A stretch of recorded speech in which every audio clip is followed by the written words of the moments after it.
Trump Trump విషయం గురించి ఇప్పుడు ప్రపంచవ్యాప్తంగా చర్చ జరుగుతుంది. ట్రంప్ ప్రపంచ దేశాన్ని కంట్రోల్ చేయాలని అనుకుంటూ ఉన్నాడు.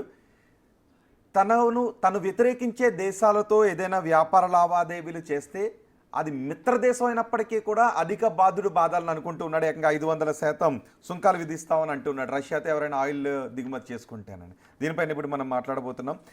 నాగేశ్వర్ గారు, ఎలా చూడాలి ట్రంప్ని కంట్రోల్ చేసేవాడే లేడా? ట్రంప్ను కంట్రోల్ చేయగలిగింది అమెరికా ప్రజలు, అమెరికన్ కాంగ్రెస్.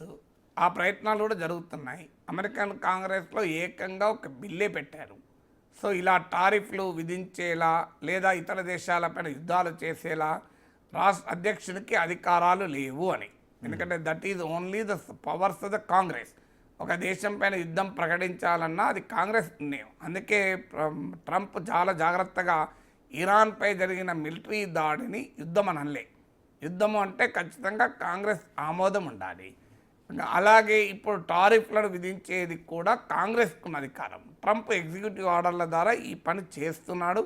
ట్రంప్ అమెరికా రాజ్యాంగానికి తూట్లు పొడిచే పనులు చాలా చేస్తున్నాడు. ఉదాహరణకు మీకు మన రిజర్వ్ బ్యాంక్ ఆఫ్ ఇండియా లాగా అమెరికాలో ఫెడరల్ రిజర్వ్ ఉంటుంది. దాని అధినేత అయిన జెరోమ్ పవెల్, అది ఇండిపెండెంట్ ఆర్గనైజేషన్. ఆర్బీఐ లాగా అది కూడా ఇండిపెండెంట్.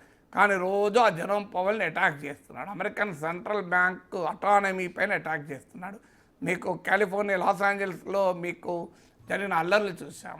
అసలు రాష్ట్ర ప్రభుత్వానికి సంబంధం లేకుండా రాజ్యాంగ విరుద్ధంగా ఫెడరల్ ఫోర్సెస్ పంపించాడు ట్రంప్. అమెరికా రాజ్యాంగంలో రాష్ట్రాలకు మన దగ్గర ఉన్న దానికన్నా ఎక్కువ పవర్స్ ఉంటాయి. ఎందుకంటే అది ప్యూర్లీ ఫెడరల్ కాన్స్టిట్యూషన్. మనదన్నా క్వాసై ఫెడరల్, అంటే అర్ధ సమాఖ్య రాజ్యాంగం మనది.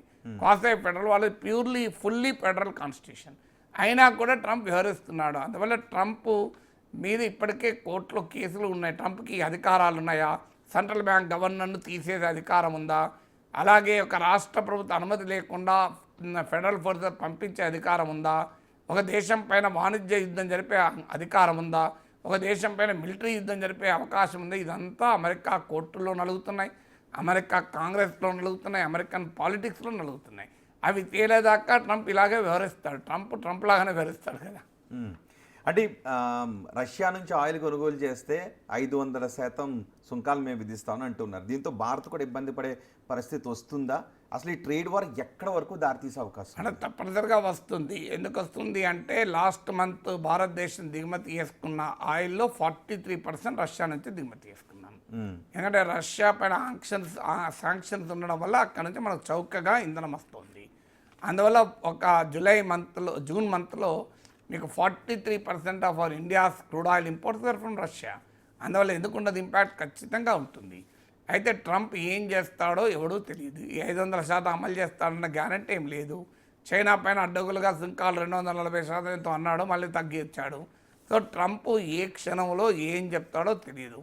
సో మొదలు అన్ని దేశాలపైన సుంకాలు అన్నాడు, 90 రోజులు మళ్ళీ పాజ్ అన్నాడు, మళ్ళీ రోజుకోరికి లేఖలు రాస్తున్నాడు, ఆఖరికి మనుషులే లేని దీవుల పైన కూడా సుంకాలు విధిస్తున్నాడు.